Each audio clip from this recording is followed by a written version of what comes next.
जी शुरू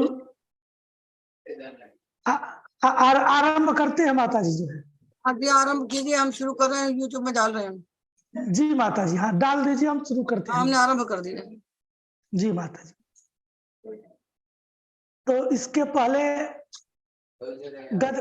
गत कक्षा में हम लोग जो है प्राचीन वैयाकरणों का मत, धात्वर्थ के विषय में नव्य वैयाकरणों का मत और नैयायिकों का मत और मीमांसकों का मत जान लिया था। और फिर फल व्यापार और धातु, जो फल और व्यापार धातु का अर्थ है, ये बताया था कि धातु का अर्थ फल और व्यापार है। जैसे पच है तो पच से विकृति रूप फल और तज्जनक व्यापार, अधिशरणादि रूप व्यापार, ये दोनों अर्थ आते हैं। तो हमने फल दो प्रकार का बताया था। एक बता दिया था फल पारिभाषिक फल, और एक बता दिया था लोक में प्रसिद्ध फल। लोक में प्रसिद्ध फल जो पच का है, वो लोक में प्रसिद्ध फल है क्षुद्र निवृत्ति। तो क्षुद्र निवृत्ति रूप जो लोक प्रसिद्ध फल है, उसके लिए भर्तृहरि की एक कारिका हमने दिखाई थी। यस्यार्थस्य प्रसिद्ध्यर्थम आरभ्यन्ते पचादयः तत्प्रधानम फलम तेषाम न लाभादि प्रयोजनम। जिस प्रसिद्ध अर्थ के लिए पचादि क्रिया का आरंभ किया जाता है, वह उसका प्रधान फल है। जैसे पच क्रिया आरंभ की जाएगी तो उसका प्रधान फल जो होगा वो क्षुद्र निवृत्ति होगा। तत्प्रधानम फलम तेषाम, क्षुद्र निवृत्ति जो है वो प्रधान फल होगी, लाभादि प्रयोजन नहीं है। मान लीजिए कोई भृत्य लाभ के वश से, द्रव्यादि लाभ के वश से, घर में जो भृत्य होता है वह भोजन पकाता है तो उसको द्रव्य लाभ होता है। तो द्रव्य लाभ जो है वो प्रयोजन नहीं है, क्योंकि द्रव्य लाभ जो है वो अन्य प्रकार से भी उसका लाभ हो सकता है। अन्य प्रकार से द्रव्यादि लाभ किया जा सकता है, इसलिए वो जो है पचादी का फल नहीं हो सकता, वो अन्यथा से।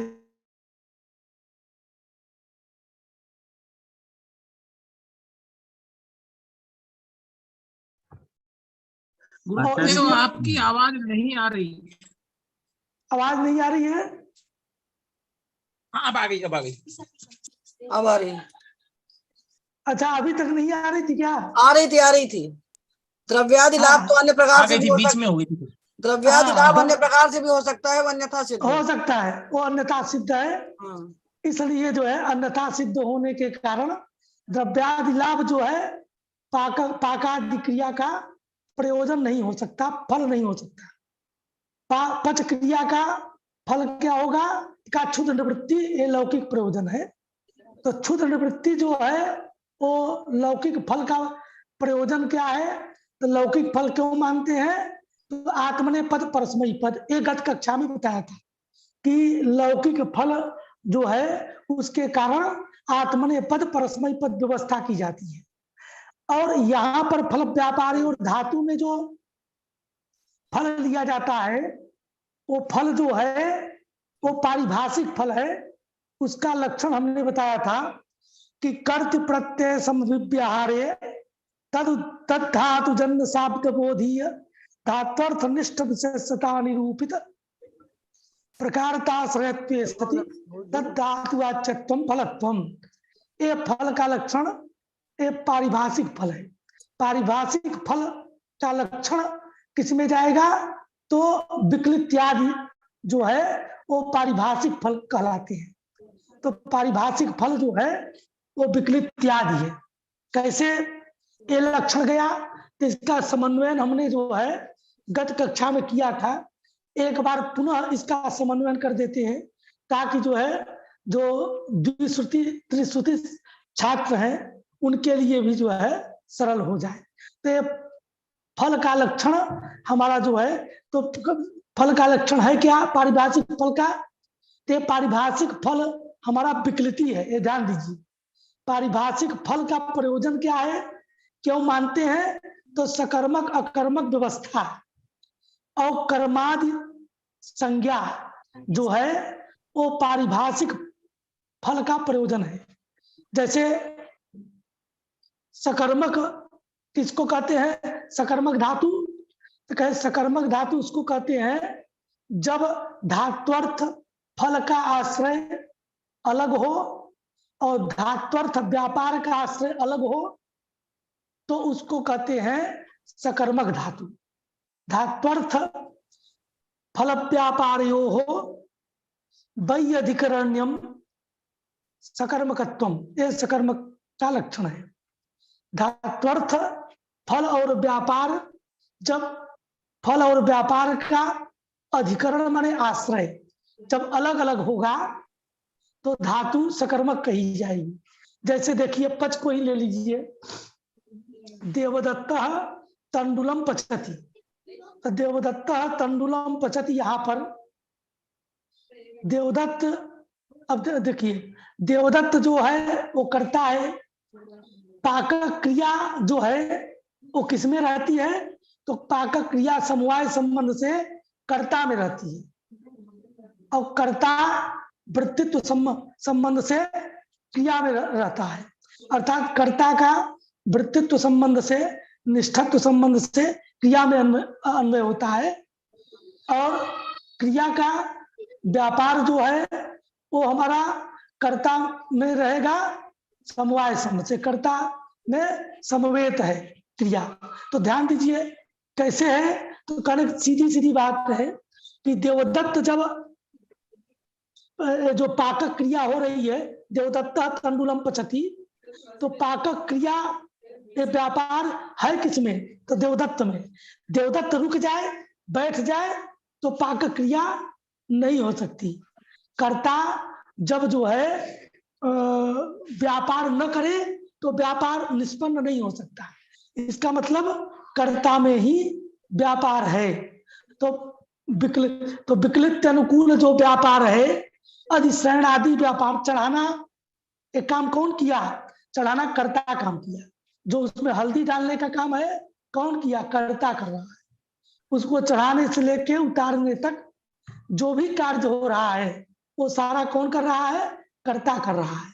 इसलिए कर्ता में ही जो है वो व्यापार है समवाय संबंध से। और इसीलिए कहते हैं कर्तवृत्ति व्यापार, कर्ता में रहने वाला व्यापार। तो देवदत्त में वो व्यापार रहता है। इसलिए अब देवदत्त में रहता है तो जैसे घट जो है वो भूतल में है, तो घट का आश्रय कौन है? भूतल। तो उसी प्रकार से पाकक क्रिया किसमें है? देवदत्त में। तो जैसे घट का आश्रय भूतल हुआ, उसी प्रकार से व्यापार का आश्रय कौन हुआ? कर्ता हुआ। घट रहा भूतल में तो घट का आश्रय भूतल, क्रिया जो है वो कर्ता में रही तो क्रिया का आश्रय कर्ता देवदत्त। इसलिए व्यापार का जो आश्रय हुआ वो कौन हुआ? व्यापार का आश्रय जो हो रहा है वो हो रहा है कर्ता। और विकृति जो है वो किसमें है? तो देवदत्ता तंडुलम पचती, विकृति बताया था। विकृति है क्या चीज? तो विकृति माने विकृति रूपांतर निष्पत्ति। एक पहले चावल जो है जब नहीं पका था तो दुबला पतला था, और जब उसको सीटी लग गया पक गया तो मोटा हो गया, जो है दबने लायक हो गया। तो उसमें जो है विकृति हो गई, वही रूपांतर निष्पत्ति हो गई, विकृति हो गई। और रूपांतर निष्पत्ति विकृति किसमें रही? तो विकृति वो जो है वो रहता है कर्म में। तंडुल जो है देवदत्ता तंडुलम पचती, तंडुल में रहा, और तंडुल है क्या? कर्म है। तो फल का आश्रय अब किसमें? जैसे घट भूतल में रहा, विकृति तंडुल में रही, तंडुल कर्म है, तो विकृति का आश्रय कौन हुआ? विकृति फल है। विकृति रूप फल का आश्रय कौन हुआ? तंडुल। तंडुल क्या है? कर्म है, तो फलाश्रय कौन हुआ? कर्म। तो यही इसी को कहते हैं कि फल व्यापारयो वै अधिकरण्यम, अर्थात व्यापार का अधिकरण अलग हो और फल का अधिकरण अलग हो, तो ऐसी धातु जो होगी वो सकर्मक धातु कहलाएगी। तो पच धातु सकर्मक है, क्योंकि पच धातु से आने वाला जो दो अर्थ है, विकृति रूप फल और अधिशयनादि व्यापार। अधिशयनादि व्यापार का आश्रय कौन है? कर्ता है। विकृति रूप जो फल है उसका आश्रय कौन है? उसका आश्रय तंडुल रूप कर्म है। तो फलाश्रय इसलिए कहते हैं फलाश्रय कर्म उच्यते। जब पढ़ा था आश्रय स्मृता में बताया था, आश्रय माने फलाश्रय और व्यापाराश्रय। फलाश्रय माने कर्म, व्यापाराश्रय माने कर्ता। तो अब इसको आपको स्पष्ट हो गया होगा, हम समझते हैं कि फलाश्रय माने कर्म, व्यापाराश्रय। फलाश्रय कहिए या फलाधिकरण कहिए, आश्रय अधिकरण आधार सब एक चीज है। फलाधिकरण, फलाश्रय, फलाधार कौन है? कर्म। व्यापाराश्रय, व्यापाराधिकरण, व्यापाराधार, व्यापार का आधार कौन है? कर्ता। तो इस प्रकार से फल और व्यापार का जो है वो अधिकरण जो है वो अलग अलग हो गया। तो धातु हमारी क्या हो जाएगी? धातु हो गई सकर्मक। तो अब ध्यान दीजिए, तो ये जो सकर्मक लक्षण हुआ, ये कहता है धात्वर्थ फल और व्यापार का जब अधिकरण माने आश्रय अलग अलग होगा तो धातु सकर्मक कहलाएगी। तो अब देखिए सकर्मक का जो लक्षण किया उसमें हम विकृति को लेके चले ना, कि विकृति का आश्रय, विकृति रूप जो फल है उसका आश्रय तंडुल हो रहा है। तो इस कहने का मतलब ये हुआ, ये हम बताना चाहते हैं कि यह सकर्मक अकर्मक जो व्यवस्था है वो सकर्मक अकर्मक व्यवस्था बिना पारिभाषिक फल के नहीं हो सकती। पारिभाषिक फल जो हमारा है, पारिभाषिक फल का जो लक्षण है, पारिभाषिक फल से हम जो है विकृति को समझते हैं, उसको हमारा सकर्मक अकर्मक के लिए आवश्यक है। एक बात। दूसरी बात हम बता रहे थे कि जो हमारे कर्म संज्ञा है वो कर्म संज्ञा के लिए भी पारिभाषिक लक्षण आवश्यक है, पारिभाषिक फल की आवश्यकता है। कैसे? देखिए कर्मादि के लिए जैसे कह दिया जब हमको कर्म संज्ञा करनी है, तो कर्म संज्ञा होती किसकी है?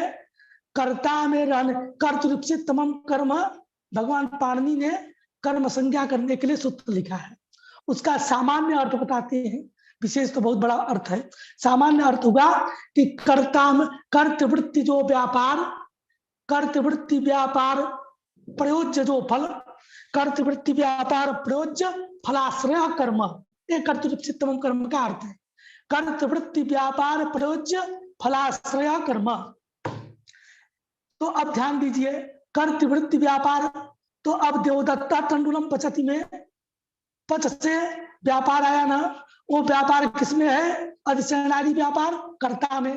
तो कर्तवृत्ति जो व्यापार, कर्ता में रहने वाला जो व्यापार, उस व्यापार से प्रयोज्य फल कौन हुआ? प्रयोज्य माने जन्य।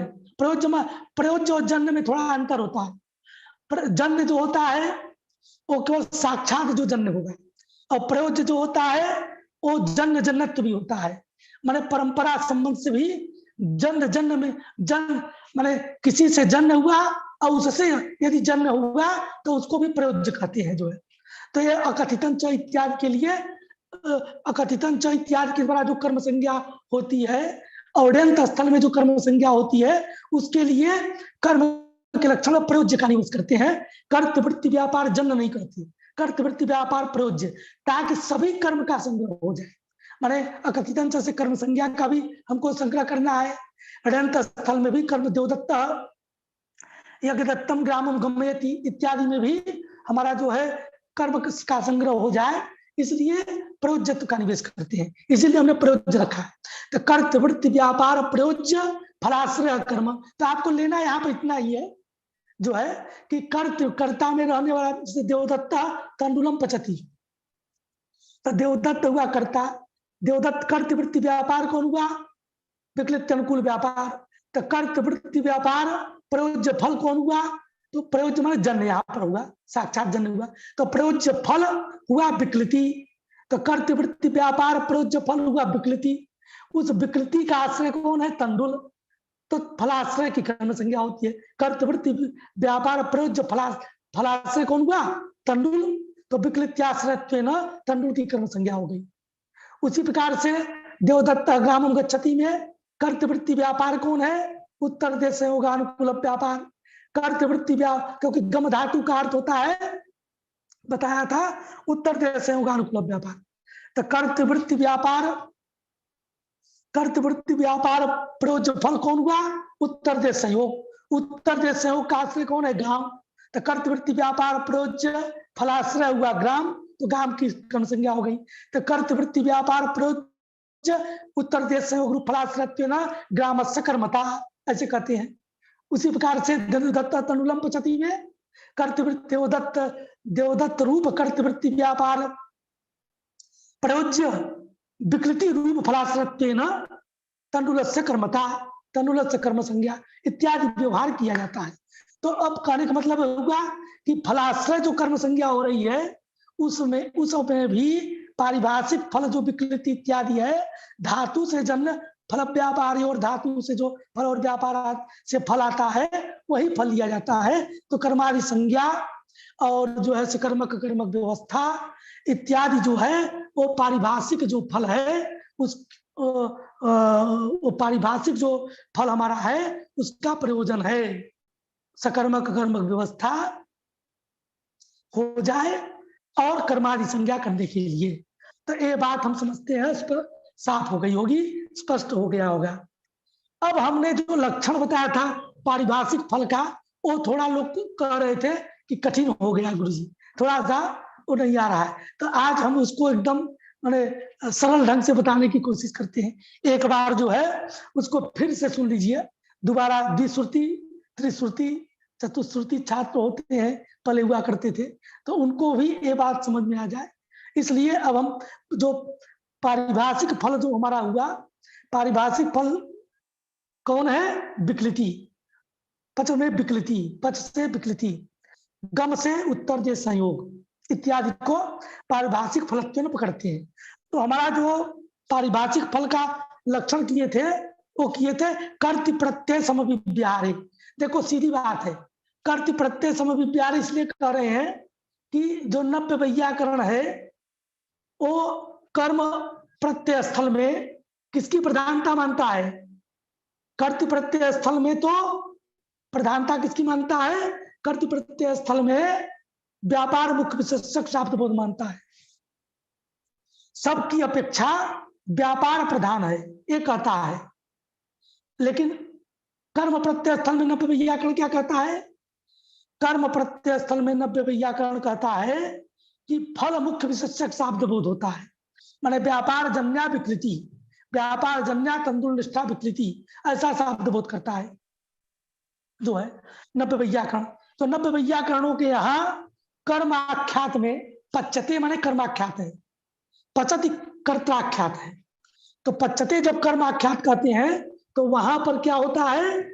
वहां पर मुख्य विशेषता जो होती है वो हमारा क्या है? शाब्द बोधी मुख्य विशेषता जो रहती है वो फल निष्ठा रहती है, फल में रहती है। कर्तृ प्रत्यय स्थल में ही जो हमारा शाब्द बोधीय विशेषता होगी वो व्यापार निष्ठ विशेषता होगी। तो व्यापार निष्ठ इसलिए कर्तृ प्रत्यय समविव्याहारे दे रहे हैं कि हमारा जो है फलनिष्ठ विशेषता निरूपित प्रकारता व्यापार में जाएगी। और व्यापार में हम लक्षण ले जाना नहीं चाहते, हमारा व्यापार थोड़ी है फल, पारिभाषिक फल तो हमारा विकृति है। इसलिए कर्तृ प्रत्यय समविव्याहार जब कहेंगे तो कर्ताख्यात में पचति इसका जब हम बोध करते हैं तो वहां पर व्यापार मुख्य विशेष होता है और फल विशेषण होता है अनुकूलत्व संबंध से व्यापार में। तो हमारा विशेषण कहिए, विशेषणता कहिए, प्रकारता कहिए, एक ही चीज है। प्रकारता का आश्रय कौन होगा? प्रकार। विशेषता का आश्रय कौन होगा? विशेष। विशेषता जिसमें रहेगी, अभी बताया था, जिस विशेषता किसमें रहेगी? विशेष में। जैसे मूर्खता किसमें रहेगी? मूर्ख में। विद्वता किसमें रहेगी? विद्वान में। जड़ता किसमें रहेगी? जड़ में। विशेषता किसमें रहेगी? विशेष में। तो विशेष कौन हमारा होता है? मुख्य विशेष व्यापार। तो व्यापार में मुख्य विशेषता रहेगी। और प्रकार कौन है? प्रकार कहिए, विशेषण कहिए, तो प्रकार को ही विशेषण कह रहे हैं यहाँ पर। तो प्रकार कौन है? फल। प्रकारता किसमें रहेगी? घट में घटता, मूर्ख में मूर्खता, जड़ में जड़ता, विद्वान में विद्वता, प्रकार में प्रकारता। प्रकारता किसमें रही? प्रकार में। प्रकार है कौन? विकृति। प्रकारता किसमें रहती है? प्रकारता प्रकार में रहती है। प्रकारता का तो प्रकार में प्रकारता है, तो प्रकारता का आश्रय में जिसमें रहे, तो प्रकारता का आश्रय कौन है? प्रकारता का आश्रय विकृति हुआ। विकृति, प्रकारता का आश्रय हुआ विकृति। प्रकारता विकृति में, प्रकारता का आश्रय विकृति। प्रकारता आश्रय तो किसमें? विकृति में। कोई कहने का वो है, कहने का तरीका है, और कुछ भाषा का जंजाल है, और बहुत वो नहीं है। कहने का तात्पर्य यही है कि प्रकार, इसको समझ रही है कि जैसे जड़ में जड़ता, विद्वान में विद्वता, विशेष में विशेषता, विशेषता का आश्रय विशेष होगा, प्रकारता का आश्रय प्रकार होगा, क्योंकि प्रकारता प्रकार में रहेगी, विशेषता विशेष में रहेगी। यही सब समझने में दिक्कत होती है।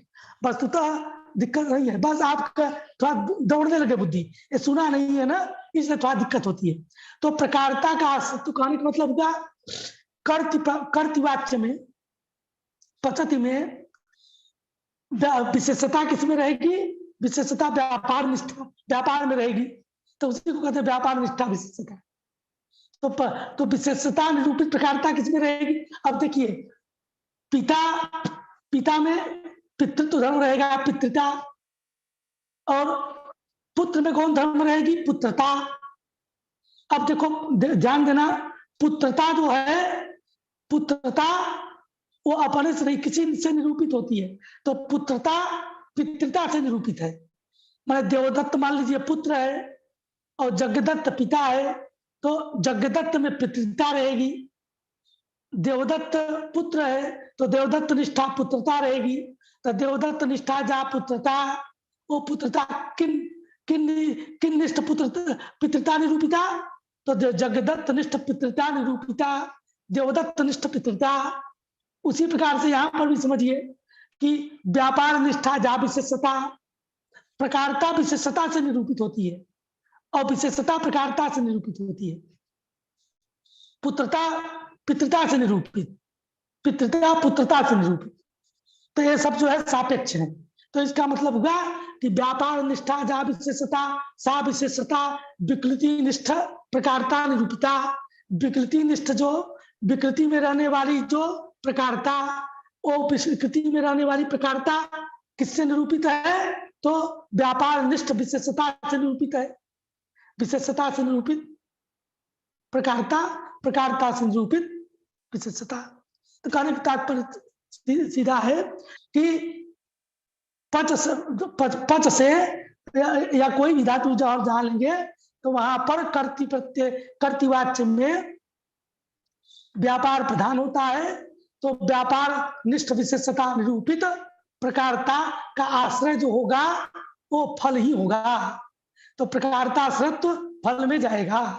तो उसी को कह रहे हैं कि अब देखिए, धातु जन्य कितने अर्थ हैं? दो। धातु जन्य धातु से आने वाले अर्थ। तो धातु से जन्य जो अर्थ हुए, दो अर्थ हुए। धातु से आने वाले अर्थ कितने हुए? फल और व्यापार। तो कर्ति प्रत्यय संविव्याहार होने पर, माने कर्तिवाच्य में अब पारिभाषिक फल का लक्षण जो लिखे थे उसको देखिए आप लोग। पारिभाषिक फल का लक्षण लिखे थे कर्ति प्रत्यय समविव्याहारे। समविव्याहार माने पूर्वापरिभाव, माने कर्तिवाच्य से कर्ति प्रत्यय समविव्याहारे का सीधा अर्थ कर लो कि कर्तिवाच्य स्थल में अथवा कर्ता में प्रत्यय का समविव्याहार हो। जब से पचति में कर्ता में प्रत्यय का समविव्याहार है, तो कर्ति प्रत्यय समविव्याहारे तद्धातु जन्य, तत् धातु से जन्य जो शाब्दबोधीय विशेषता होगी वो किन निष्ठा होगी? तो धात्वर्थ निष्ठ जो विशेषता, तो कर्तृ प्रत्यय संविप्यारे माने कर्तृवाच्य में तद्धातु जन्य जो शाब्दबोधीय, तो शाब्दबोध धातु से होता है। कैसा होता है? विकृत अनुकूल व्यापार। तो धातु जन्य शाब्दबोध क्या हुआ? विकृत अनुकूल व्यापार। या कर्तृ प्रत्यय संविप्या होगा तो पचति पकड़िए, तो पचति कहने पर एक कर्तनिष्ठ वर्तमान काल वृत्ति विकृत अनुकूल व्यापार, यही शाब्दबोध करते हैं। तो अब वही कह दिया कर्तृ प्रत्यय संविप्यार में तद्धातु जन्य, तत् से किसी एक धातु को पकड़िए, पच धातु से पकड़ लिए, तो तद्धातु जन्य शाब्दबोधीय धात्वर्थनिष्ठ विशेषता किसमें होगी? तत् पद से पकड़े पच को, तो कर्तृ प्रत्यय संविप्यारे में तद्धातु से पकड़ा पच धातु, पच धातु शाब्द पच धातु से जन्य, पच धातु से होने वाला जो शाब्दबोधीय धात्वर्थनिष्ठ विशेषता किसमें रहेगी? व्यापार निष्ठा विशेषता। ये बात समझ में आ गई। तो कर्तृ प्रत्यय संविप्यार में तत् से पकड़ा जब पच धातु, तो अर्थ हुआ कर्तृ प्रत्यय संविप्यार में तद्धातु जन्य जो शाब्दबोधीय धात्वर्थनिष्ठ विशेषता, धात्वर्थ से व्यापार अर्थ लेंगे। तो धात्वर्थ दोनों है, धात्वर्थ दोनों है, फल और व्यापार, लेकिन पकड़ना किसको है? जो विशेष है। विशेष कर्तृ प्रत्यय वाच्य में कौन होता है? व्यापार, चाहे नव्य वैयाकरण हो चाहे प्राचीन वैयाकरण। तो तद्धातु धन तो होगा तद्धातु जन्य शाब्दबोधीय धात्वर्थनिष्ठ विशेषता, व्यापार निष्ठ विशेषता रहेगी। तो व्यापार निष्ठ विशेषता से निरूपित प्रकारता किसमें जाएगी? व्यापार निष्ठ, व्यापार हुआ विशेषणादि व्यापार। तो कर्तृ प्रत्यय संविप्यारे तद्धातु धन तत् से पच धातु जन्य शाब्दबोधीय धात्वर्थनिष्ठ विशेषता अधिशरणादि व्यापार निष्ठा विशेषता, अधिशरणादि रूप व्यापार निष्ठ विशेषता निरूपित प्रकारता विकृति में जाएगी, क्योंकि विकृति अनुकूल व्यापार ही तो बोध करते हो और विकृति उसमें विशेषण है। तो क्या हुआ? प्रकारता किस में रहेगी? तो विकृति में रहेगी। तो व्यापार निष्ठ शाब्दबोधीय धात्वर्थनिष्ठ विशेषता निरूपित प्रकारता किसमें रहेगी? विकृति में रहेगी। प्रकारता का आश्रय कौन होगा? प्रकारता का आश्रय विकृति होगा। प्रकारता श्रय में से घट में घटत्व, पट में पटत्व, मठ में मठत्व, प्रकारता श्रय में प्रकारता श्रयत्व। तो प्रकारता श्रय कौन है? विकृति। प्रकारता श्रयत्व किसमें रहेगा? विकृति में। तो विकृति में लक्षण चला गया। तो प्रकारता श्रयत्व सती, तो प्रकारता सत्व क्या ना? तो तद्धातु जन्य शाब्दबोधीय धात्वर्थनिष्ठ व्यापार निष्ठ विशेषता निरूपित प्रकारताश्रयत्वम पुत्रगतम, प्रकारताश्रयत्वम प्रकारताश्रयगतम। प्रकारताश्रय कौन हुआ? प्रकारताश्रय हुआ विकृति। तो प्रकारताश्रय में प्रकारताश्रयत्व रहेगा, तो विकृति में प्रकारताश्रयत्व हो गया। तो प्रकारताश्रयत्व सती, तो प्रकारताश्रयत्व भी उसमें है। एक बात। दूसरी बात तद्धातु वाच्यत्वम, तद्धातु वाच्यत्व पच धातु वाच्यत्व भी उसमें है। तो पच धातु वाच्यत्व भी, पच धातु का अर्थ भी तो विकृति है। पच धातु का वाच्य माने पच धातु का अर्थ, पच धात्वर्थ, पच धात्वर्थत्व में पच धात्वर्थ में पच धात्वर्थत्व रहेगा। तद्धातु वाच्य में तद्धातु वाच्यत्व रहेगा। तो तद्धातु से पच धातु पकड़ा, पच धातु वाच्य कौन हुआ? पच धातु वाच्य दोनों अर्थ हुए। पच धातु व्यापार भी और फल भी। तद्धातु वाच्यत्व व्यापार में भी गया, तद्धातु वाच्यत्व विकृत फल में भी गया। लेकिन हमको प्रकारता शब्द जिसमें हो उसमें है कि नहीं? उसमें भी है। तद्धातु वाच्यत्व यद्यपि व्यापार में है, लेकिन व्यापार निष्ठ विशेषता निरूपित प्रकारता शब्द उसमें नहीं है, वो विकृति में ही है। इसलिए प्रकारता शब्द सती तद्धातु वाच्यत्व जो है प्रकारता शब्द समानाधिकरण कहते हैं उसको। प्रकारता शब्द समानाधिकरण तद्धातु वाच्यत्व जो है वो किसमें रहा? वो विकृति में ही जाएगा। ऐसा हमको धातु वाच्यत्व, ऐसा धातु वाच्य लेना है जिसमें प्रकारता शब्द भी हो। तो प्रकारता सत्य विकृति में है, इसलिए तद्धातुवाचक विकृति में भी गया, इसलिए लक्षण का समन्वय हो गया। ये बात समझ में आ गई? आज जो है ये बात आ गई हो तो आगे बढ़े। जी गुरुजी आ गई। हाँ हाँ, नहीं नहीं, एक वो भी बता दे माता जी की, जो है कोई बच्चा बोल दे भाई। हाँ बोल दीजिए, कोई बच्चा जाह्नवी वगैरह कोई बोल दे, ये लक्षण समन्वय हो गया, तो हम इसमें अब जो विशेषण दिए उनका प्रयोजन बताएं। हाँ जाह्नवी या कोई और? जी गुरुजी हो गया। जाह्नवी बता सकती हो लक्षण कैसे जाएगा? कटा सकती? कल अगली कक्षा में कटवाएंगे, ठीक है? अगली कक्षा कल बताएंगे। बता सकती हो ना? इसका अभ्यास कर लेना। आप लोगों में आप लोग समझते सब हैं, केवल अभ्यास की कमी है। हाँ बिल्कुल, कल पक्का बता देंगे। हाँ अगली कक्षा में बताना, क्योंकि आप लोग समझते सब हो, मैं जानता हूँ, लेकिन अब कमी क्या है? अभ्यास की कमी है। कोई अभ्यास कराने वाला आप लोग को मिले तो हम नहीं होगा तो अश्विनी इत्यादि किसी को माता जी रख सकते हैं जो इनका अभ्यास करवाए। अरे हम ही करा देंगे, हम करा देंगे अभ्यास। आप आपके पास समय तो नहीं होगा माता जी को, आप इतनी व्यस्त रहती है। हम करा देंगे। हाँ हाँ जी माता, बहुत अच्छा हो तो गया। आप कराई, नहीं तो वो अश्विनी वगैरह है, हाँ किसी को बोल या अनमोल वगैरह, वो अभ्यास करवा देंगे। हाँ कोई भी। हाँ भगवान सहाय है, उनसे कह देंगे। अनमोल है, अश्विनी भावेश, किसी को लगा दीजिए माता जी, जो अभ्यास कराया करें, तो उससे क्या है कि इनका बढ़िया और चलेगा। ये लोग समय बना ले अपना, तो समय अभ्यास करा। हाँ जी माता जी। ये आपकी कक्षा के तुरंत ही बात करवा देंगे कोई। माता जी यही अच्छा कोई करवा दिया आपकी कक्षा के तुरंत बात लगवा दीजिए किसी को। हाँ किसी को लगा देंगे माता जी, किसी को कह देते हैं। अभी कोई है अश्विनी वाला क्लास में? तो है नहीं। अश्विनी है क्या? नहीं है, अश्विनी नहीं है। भगवान सहाय है, अनमोल है। भावेश है क्या? भावेश, भगवान सहाय है, अनमोल है। हाँ तो भगवान सहाय या अनमोल को लगा दीजिए माता जी, जिसको आप कहें कि दोनों में से कोई अभ्यास करा देगा। अनमोल या भगवान सहाय, एक जिम्मेदारी लीजिए, आधे घंटे इनका अभ्यास कराइए या 20-25 मिनट। भगवान सहाय या फिर अनमोल, एक दिन भगवान सहाय माता जी और एक दिन अनमोल, दोनों को एक दिन लगा देंगे। इसके तुरंत बाद कक्षा होती है किसी की। अच्छा जी माता जी, तो उसके बाद कब कराएंगे? उसके बाद हाँ उसके बाद लगा दीजिए। 8 से 9 खाली समय है हमारा। अच्छा, हाँ तो उस समय करवा देंगे माता जी। 8 से 9 खाली, क्योंकि अभ्यास बहुत जरूरी है माता जी। अभ्यास किसकी अभिव्यक्ति बढ़िया, उसको लगा दीजिए आप। हाँ अभिव्यक्ति तो अनमोल की भी है, भगवान साहब भी समझता है। अश्विनी भावेश भी होते तो उनको लगा देंगे माता जी, उनको भी अश्विनी को एक करा देंगे। हाँ अश्विनी भावे, ये 4 तो है ही। 8 से 9 भावे लगा दीजिए आप। हाँ तो आज अनमोल या भगवान साहब एक कोई करवाइए अभ्यास। बोलो भाई कोई अनमोल। हाँ ये सब लक्षण का अभ्यास अनमोल करवाइए आज, और कल भगवान सहाय करा देंगे। तो एक दिन सबका लगाएंगे। 3 कक्षा होती है, अश्विनी भावेश। अभ्यास के बच्चे समझ नहीं सकेंगे। हाँ नहीं होंगे, तो इन सबको जैसे प्रकारता विशेषता ऐसे 10 बार बोलेंगे ना तो इनको भाषा आ जाएगी। 10-20 वाक्य लेके बता देना, 10-20 वाक्य लेके समझा देना, समझ जाए। हाँ समझा देना, ठीक है माता जी। आज अनमोल बता देंगे माता जी, आज अनमोल को बताना लगा देंगे।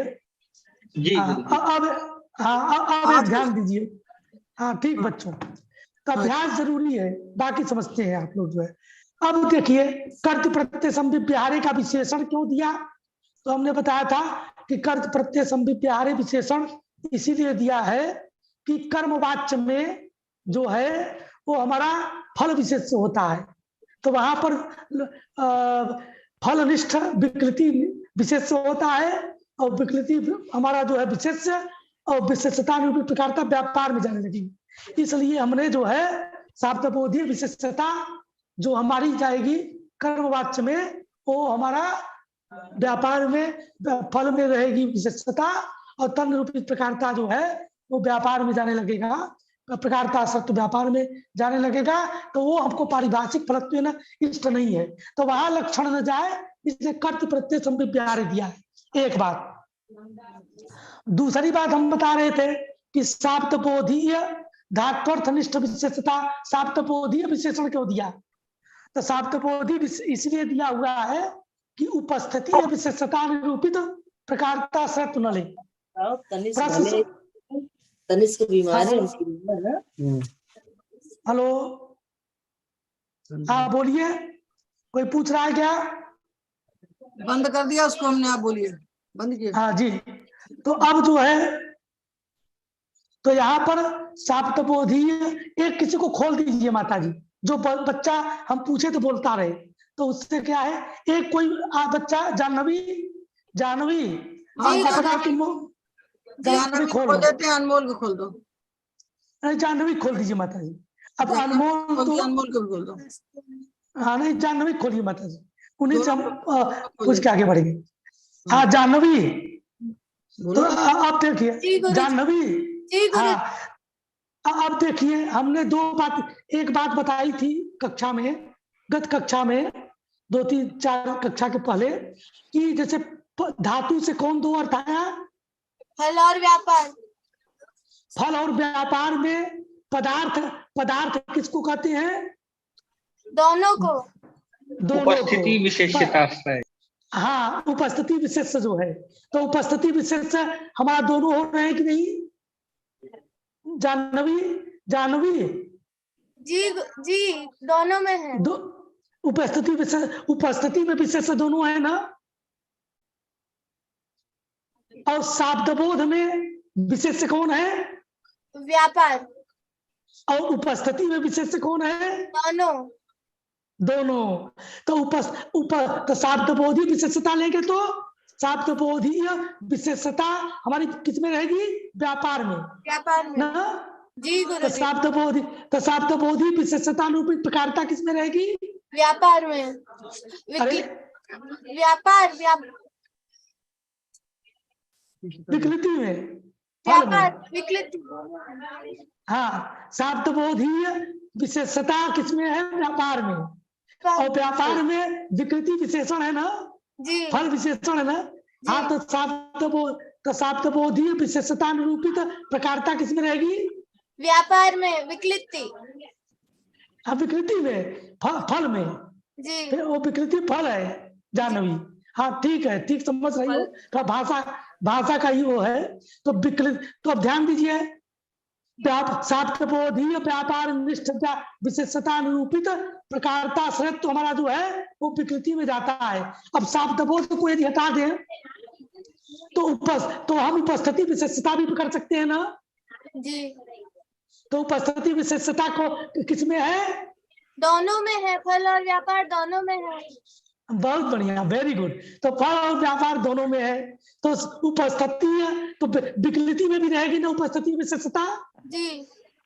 तो उपस्थिति तो विकृति में विशेषण विकृतित्व है, घट में घटत्व विशेषण, तो विकृति में विकृतित्व विशेषण है। तो उपस्थिति विशेषता विकृति में रहेगी, उपस्थिति विशेषता निरूपित प्रकारता किसमें रहेगी? विकृतित्व विशेषण है विकृति में। तो विकृतित्व में लक्षण चला जाएगा ना यदि शाब्दबोध को हटा दे, केवल कहे विशेषता निरूपित जो प्रकारता श्रय, तो उपस्थिति विशेषता को भी कर सकते हैं। उपस्थिति विशेषता विकृति में रहेगी, उपस्थिति विशेषता निरूपित प्रकारता विकृतित्व में चला जाएगा। तो विकृतित्व फल नहीं है, फल विकृति है। तो फल में ही, तो विकृति में ही लक्षण जाए, विकृतित्व में न चला जाए, इसलिए जो है हमारा शाब्दबोधी विशेषता दी है। शाब्दबोधी विशेषता जब दे दिए तो विकृति में ही जाएगी। शाब्दबोधी विशेषता निरूपित प्रकारता श्रेष्ठ विकृति में ही जाएगी। ये बात समझ में आ गई जानवी? जी गुरु जी।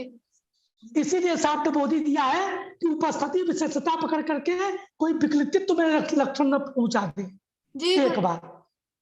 अब एक प्रश्न और होता है कि यहाँ पर जो है कि इतना ही लक्षण कर दे, शाब्दबोधी विशेषता निरूपित प्रकारता श्रेष्ठम, तो शाब्दबोधी विशेषता निरूपित प्रकारता श्रेष्ठ जो है विकृति में रहती है, तो विकृति रूप फल में लक्षण तो हमारा चला ही जाएगा।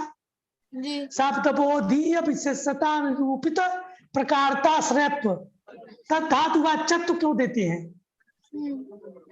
ये प्रश्न हुआ कि यहाँ पर धात्वर्थनिष्ठ विशेषता निरूपित प्रकारता आश्रयत्व कह दे तो धात्वर्थ व्यापार निष्ठ विशेषता निरूपित प्रकारता आश्रयत्व जो है विकृति रूप फल में चला जाता है, तो विकृति को पकड़ लेते हैं। तो हमको धातुवाचक देने की क्या जरूरत है? तब कहते हैं कि ये धातुवाचक इसलिए दिया हुआ है कि आप ध्यान दीजिए कि हमारा शाब्दबोधीय विशेषता निरूपित प्रकारता सत इतना ही लक्षण करें तो शाब्दबोधीय विशेषता किसमें रहती है? व्यापार व्यापार में। Very good. हाँ व्यापार में, नहीं व्यापार में, व्यापार। हाँ शाब्दबोधीय धातुजन्य।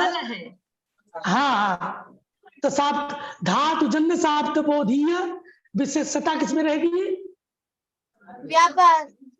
व्यापार में। वेरी गुड, बहुत बढ़िया। तो व्यापार निष्ठ विशेषता तो धातुजन्य शाब्दबोधीय विशेषता हमारा व्यापार में रहेगी। विशेषता निरूपित प्रकारता विकृति में भी जाएगी। और अब ध्यान दीजिए कि व्यापार में व्यापारत्व भी तो विशेषण है, प्रकार है जी। तो व्यापारत्व में भी लक्षण चला जाएगा कि नहीं जी? शाब्दबोधीय विशेषता व्यापार में रहेगी। शाब्दबोधीय विशेषता निरूपित प्रकारता जिस प्रकार से विकृति में रहती है उसी प्रकार से व्यापारत्व में भी रहेगी। तो व्यापारत्व जो है वो फल नहीं है। तो यदि हम केवल इतना ही लक्षण कर दे धातुजन्य शाब्द कर्त प्रत्यय संविव्याहारे धातुजन्य शाब्दबोधीय धात्वर्थनिष्ठ विशेषता निरूपित प्रकारता आश्रयत्वम इतना ही लक्षण कर दे तो हमारा लक्षण जो है व्यापारत्व में भी चला जाएगा, क्योंकि व्यापार निष्ठ शाब्दबोधीय विशेषता व्यापार निष्ठ विशेषता निरूपित प्रकारता आश्रयत्व व्यापारत्व में भी है। व्यापारत्व में भी लक्षण चला जाएगा जो हमने गत कक्षा में बता रहे थे। तो अतः धातुवाचक देने पर अब व्यापारत्व में नहीं जाएगा, क्योंकि धातु से हमारा जो अर्थ आएगा वो फल और व्यापार आएगा जी। विकृतित्व और व्यापारत्व वो नहीं आता है। वो हमारा जो है धातुवाच्य बने धात्वर्थ। धात्वर्थ से जो वो हमारा क्या है? वो हमारा धात्वर्थतावच्छेदक है। धात्वर्थतावच्छेदक है। धातुजन्य वाच्यतावच्छेदक है हमारा व्यापारत्व और विकृतित्व। वाच्य नहीं है, वाच्यतावच्छेदक को वाच्य नहीं कहते। तो हमारा वाच्यत्व जो जाएगा वो यदि हम जो है धातु वाच्यत्व यदि हम नहीं देते, केवल हम शाब्दबोधीय विशेषता निरूपित प्रकारता से इतना ही लक्षण करते तो व्यापारत्व में भी लक्षण चला जाता है, क्योंकि कर्तृ प्रत्यय संविव्याहारे धातुजन्य धात्वर्थनिष्ठ विशेषता व्यापार निष्ठा रहेगी। उस व्यापार निष्ठ विशेषता से निरूपित जिस प्रकार से हमारा जो है विकृति में प्रकारता सत्व रहता है उसी प्रकार से व्यापारत्व में भी रहता है। इसलिए और तद्धातुवाचक व्यापारत्व में नहीं है, तो तद्धातुवाचक विकृति में है, इसलिए तद्धातुवाचक दिया हुआ है। ये बात समझ में आ गई जी। तो व्यापारत्व अतिव्याप्ति माभूत इति तदर्थम तद्धातुवाचत्व इति दलम दत्तम। तद्धातुवाचत्व जो है देना आवश्यक है, नहीं तो व्यापारत्व में भी लक्षण चला जाता। ठीक है, ये बात समझ में आ गई। तो हमने 3 बातें बता दिया। कर्तृ प्रत्यय संविव्याहारे क्यों दिया जानवी? जानवी कर्तृ प्रत्यय संविव्याहार क्यों दिए? क्योंकि कर्मवाच्य में फल, हाँ फल विशेष होगा। फल हमारा विशेष से होता है, तो फल विशेष से होगा तो धात्वर्थनिष्ठ विशेषता निरूपित प्रकारता आश्रयत्व जो है वो व्यापार में रहता है, तो व्यापार में लक्षण जाने लगता है, इसलिए कर्तृ प्रत्यय संविव्याहार दिया। जी जी गुरु जी। ये बात समझ में आई जानवी? जी गुरु जी। अनमोल समझ में आया? जी गुरु जी। कर्म वाच्य में अतिव्याप्ति ना हो। हाँ जी, कर्म वाच्य बताइए जैसे बताइए, थोड़ा समझाइए गुरु जी। कर्तृवाच्य में तो शाब्द बोधी प्रकारता व्यापार में रहती है नव्य के मत में। हाँ, प्राच्य के मत में तो नहीं है, लेकिन नव्य के मत में कर्मवाच्य में दोनों में मतलब विशेषता आती है। तो फल में हाँ, लक्षण वो, तो वहां पे जो है वहां कर्म प्रत्यय जो है वहां पे मतलब उसका लक्षण मत जाए, इसलिए कर्मवाच्य में, इसलिए यहाँ पे कर्तृ प्रत्यय का समुदाय कहा।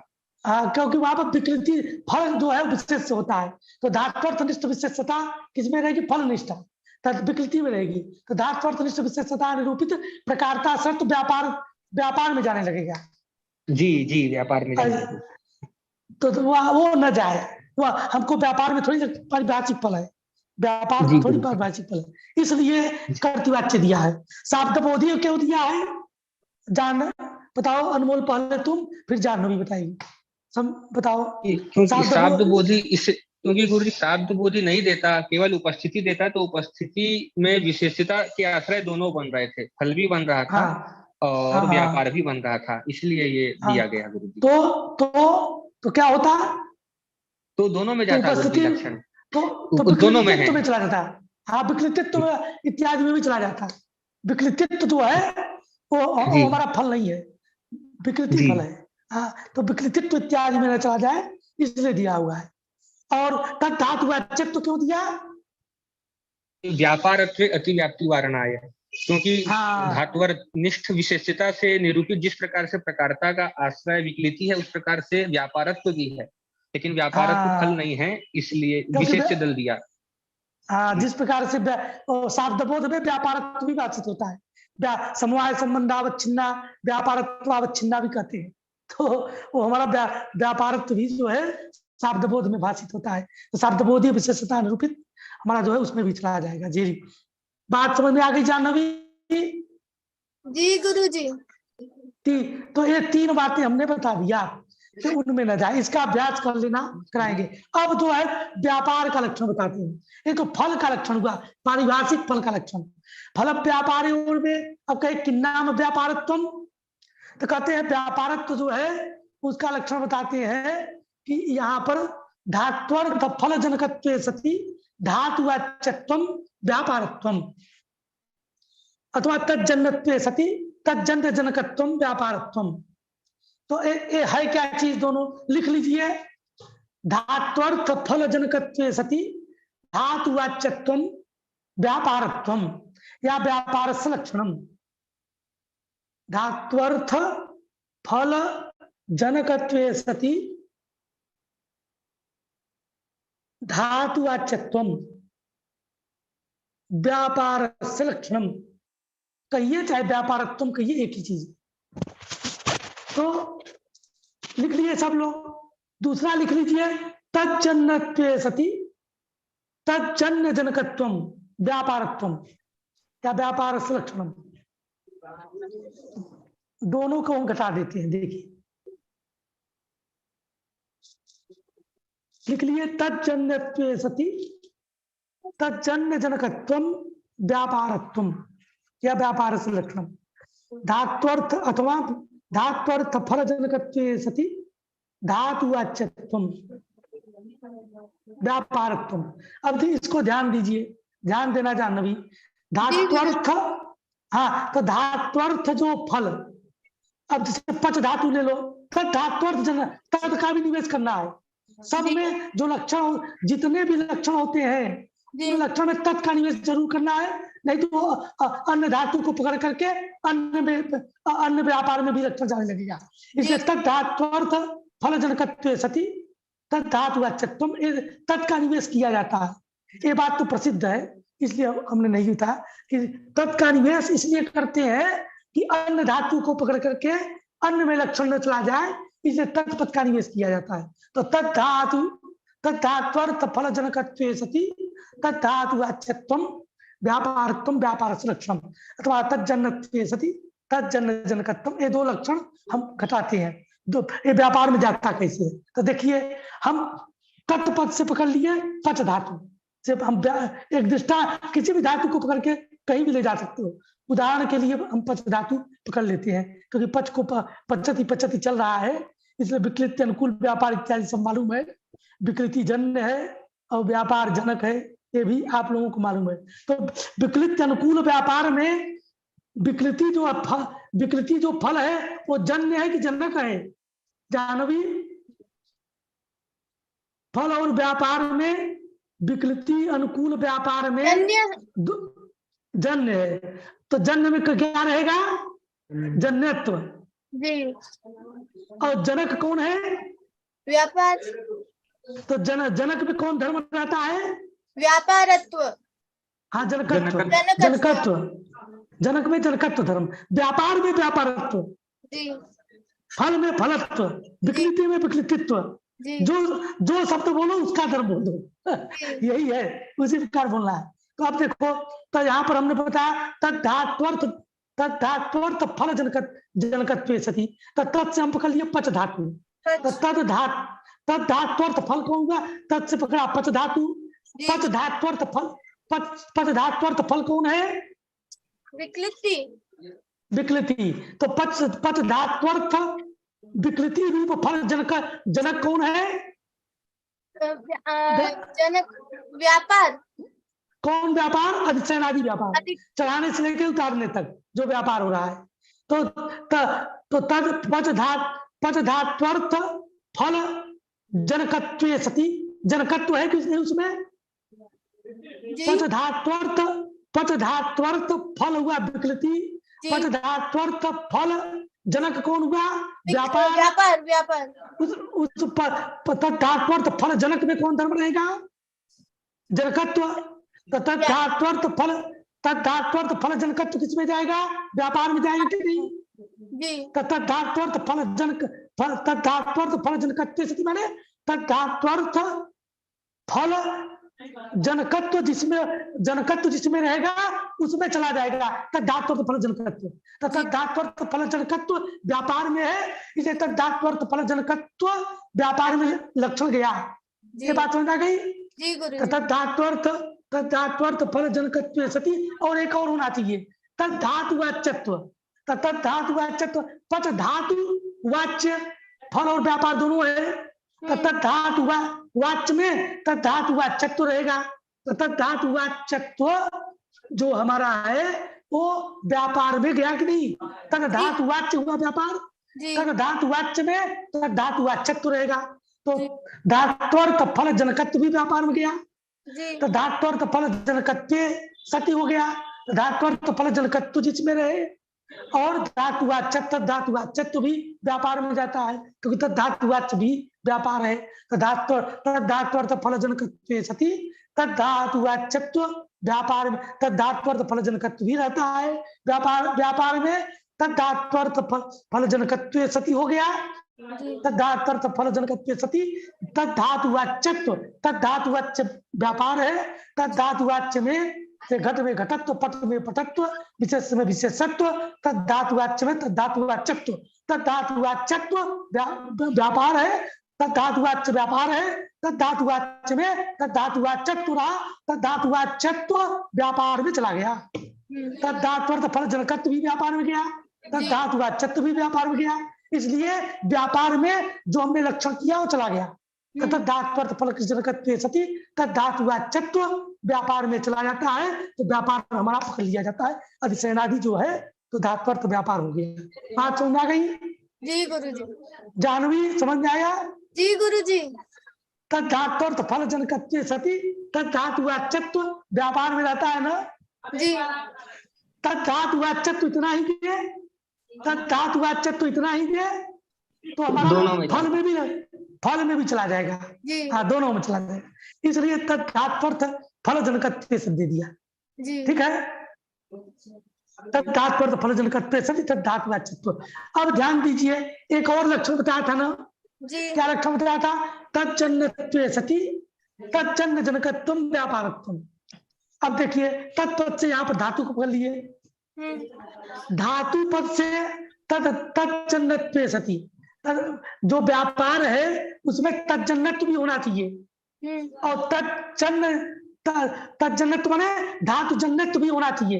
तो धातु से जन्य, धातु से उपस्थिति व्यापार की होती है ना, धातु जन्य उपस्थिति व्यापार की होती है, तो धातु जन्य तो वही कर दिया। तद्धातु तज्जन्यत्व सती में तत्पकड़ से, तत्पद से पकड़ लिया पच धातु, पच धातु जन्यत्व व्यापार में जाता है। पर धातु जन्नत्व हमारा जो है फल में भी जाता है, तो धातु से दोनों अर्थ आते हैं। तत् जन्नत्व सती, तत् जन्नत्व दोनों में है, तत् जन्नत्व तो दोनों में है, लेकिन तत् जन्नत्व भी होना चाहिए चीज में और तत्जन्य का जनक भी होना चाहिए। तो धातु जन्य हुआ फल और तत्जन्य का जनक, धातु जन्य हुआ फल और उसका जनक भी है। जनक कौन है? व्यापार।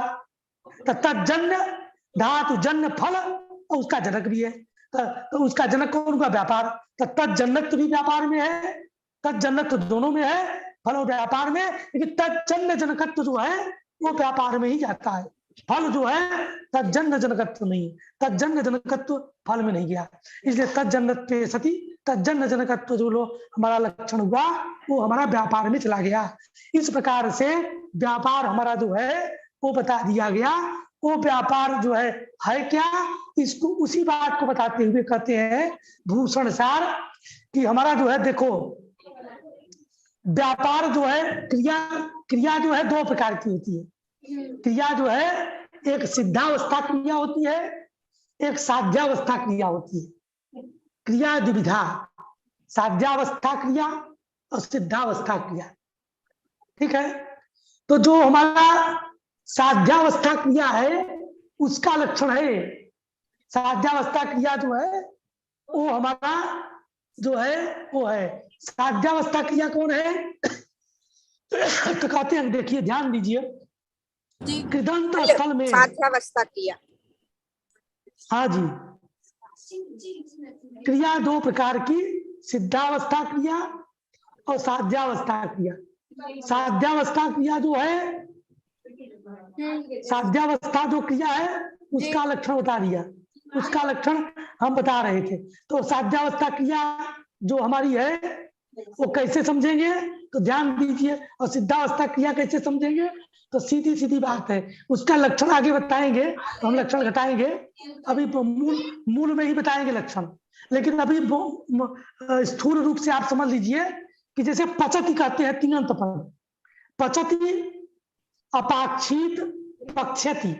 जब तिङंत पद कहते हैं तो तिङंत पद में धातु रहती है ना जी, तो तिङंत पद से जो धातु से उपस्थित तिङंत पद के तिंग के संविहार में जब धातु से हमारी क्रिया उपस्थित होगी तो वो क्रिया जो होगी वो साध्यावस्था क्रिया होगी। इसको ध्यान रखिए। पचति में कौन क्रिया है? साध्यावस्था। अपाक्षित में कौन क्रिया है? साध्यावस्था। पक्षति में कौन क्रिया है?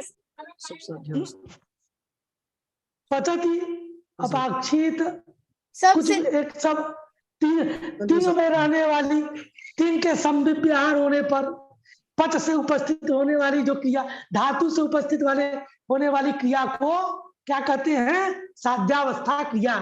तो पचति में भी तीन पद है ना जी, पक्षति में भी तीन पद है ना जी, अपाक्षित में भी तीन पद है ना जी है।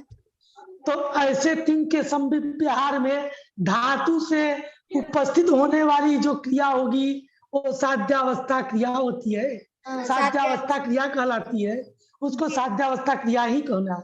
अभी बताएंगे उसका लक्षण जो है। ठीक है, इसको आप बुद्धि में बैठा के रखिए कि गुरुजी कह दिए इसलिए मान लो। अभी अगली कक्षा में समझ भी जाओगे जब लक्षण बताएंगे। ठीक है, और जैसे पाक है ना, कृदंत के संविहार में मान लो पाक है, पाक। अब पाक कृदंत पद में जो है तो कृत पद से उपस्थाप्य जो क्रिया, अब पाका में कौन धातु है? पच धातु है। और प्रत्यय कौन है? घय है। घय प्रत्यय है। और घय प्रत्यय किस अर्थ में होता है? ये तो आप लोग अच्छी तरह जानते हो, भाव अर्थ में। तो घय से उपस्थित, घय जो कृत प्रत्यय है उससे उपस्थित होने वाली जो क्रिया है ना जी, सिद्धावस्था, घय वो सिद्धावस्था कहलाएगी। कृत से कृत प्रत्यय के द्वारा उपस्थित होने वाली जो क्रिया होगी, भाव होगा, वो कहते हैं सिद्धावस्था क्रिया। उसमें लिंग संख्या इत्यादि का अन्वय होता है। साध्यावस्था क्रिया में लिंग इत्यादि का संख्या का अन्वय नहीं होता है। लिंग संख्या अनन्वयनी क्रिया कौन होगी?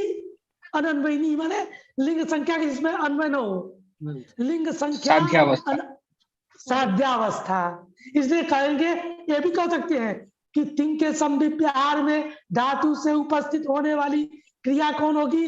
साध्यावस्था, जिसमें लिंग संख्या इत्यादि का अन्वय न हो, साध्यावस्था। अब मान लो कदिया विकृत अनुकूल व्यापार जो हो रहा है, वो व्यापार पुल्लिंग व्यापार है कि स्त्रीलिंग है या नपुंसक लिंग है, कह सकते हो क्या? नहीं कह सकते, नहीं कह सकते हो। वह जो व्यापार है, एक व्यापार है, दो व्यापार है, चार व्यापार है, 10 व्यापार है, कितना व्यापार है बता सकते हो क्या? नहीं, वो भी नहीं बता सकते, क्योंकि अधिशरणत्व भी है, फुत्कारत्व भी है। पहले चूल्हा पे बनाते थे, अधिशरणत्व, फुत्कारत्व, तो अनेक वो अवयव के रूप में प्रतीति होती है, तो उसमें लिंग संख्या अनन्वयनी क्रिया कहलाती है। जैसे पाक है, पाक, तो वहां पर पाक, पाकऊ, पाका, तो यहाँ पर 1 2 3 4 होता है ना जी, पाकम, तो वहां पर लिंग संख्या का अन्वय होता है। तो लिंग संख्या अन्वयनी क्रिया, तो लिंग संख्या अन्वयनी क्रिया कौन होगी? कृत से उपस्थित क्रिया, प्रत्यय से उपस्थित क्रिया। गुरुजी, गुरुजी, हाँ, पद्धति में भी तो पता चलता ना, एक करता है गुरुजी, संख्या का अन्वय हो रहा है। क्रिया के बारे में बोल रहे हैं ना? हाँ, देखिए संख्या मालूम हो रही, क्रिया की क्या बात है। जी, सब देखो, जी। अनमोल जानवी देखो कितना बढ़िया बताई। जी, बहुत अच्छा जानवी। वो एक कर्ता के लिए क्रिया एक है, ऐसा नहीं है उसके लिए। जी गुरुजी। हाँ, बहुत अच्छा जानवी, बहुत बढ़िया। तो कहने का मतलब हुआ कि सिद्धावस्था साध्यावस्था। एक चीज और समझ लो, जो आपको सिद्धांत बता रहे हैं, एक चीज और समझ लो, तो फिर कक्षा का आज जो है यही विराम करेंगे। एक चीज और समझ लो, जानवी जी गुरुजी। अब देखिए, ध्यान दीजिए, अब पाका है ना, पाका में प्रकृति कौन है? पच, धातु। हाँ, इसलिए माता जी के शिष्य आप लोग हैं, इसलिए अच्छी तरह समझते हैं सब। तो पाका में धातु कौन है? पच। और प्रत्यय कौन है? घय। अब घय से भी क्रिया आएगी ना जी, अब पच से भी क्रिया आएगी। व्यापार धातु का तो फल और व्यापार दोनों होता है ना जी। तो पच धातु से भी तो क्रिया आएगी जी, पच धातु से। तो इसका मतलब वहां पर 2 क्रिया हो गई जी। कौन कौन 2 क्रिया हो गई? एक तो धातु से उत्पन्न क्रिया और एक उपस्थिति, प्रत्यय से उपस्थित क्रिया, दोनों अलग। तो धातु पचति में जो पच है उससे भी विकृत अनुकूल व्यापार, पाका में जो पच है उससे भी विकृत अनुकूल व्यापार जी। तो इसका मतलब क्या हुआ? इसका मतलब हुआ कि यहाँ जो पाका में जो पच है उससे भी विकृति अनुकूल व्यापार आएगा। तो इसका मतलब वहां पर एक क्रिया होगी कि 2 क्रिया होगी? एक ही क्रिया होगी। दोनों अलग 2 क्रिया होगी, अलग अलग। कौन कौन 2 क्रिया? एक तो विकृति होगी और एक धातु से उपस्थित क्रिया। पच जो धातु है उससे भी क्रिया व्यापार बता रहा है। प्रकृति के द्वारा उपस्थित क्रिया, प्रत्यय से उत्पन्न क्रिया। हाँ, तो वहां पर साध्यावस्था क्रिया भी है और सिद्धावस्था क्रिया भी है, दोनों क्रियाएं हैं। ये भी आगे बताया जाएगा। इसीलिए ओदनस से पाका बनता है, क्योंकि ओदनस जो है करती। अच्छा, ओदनस से पाका में षष्ठी व्यक्ति हुई है ना जानवी? किससे हुई है? किस सूत्र से?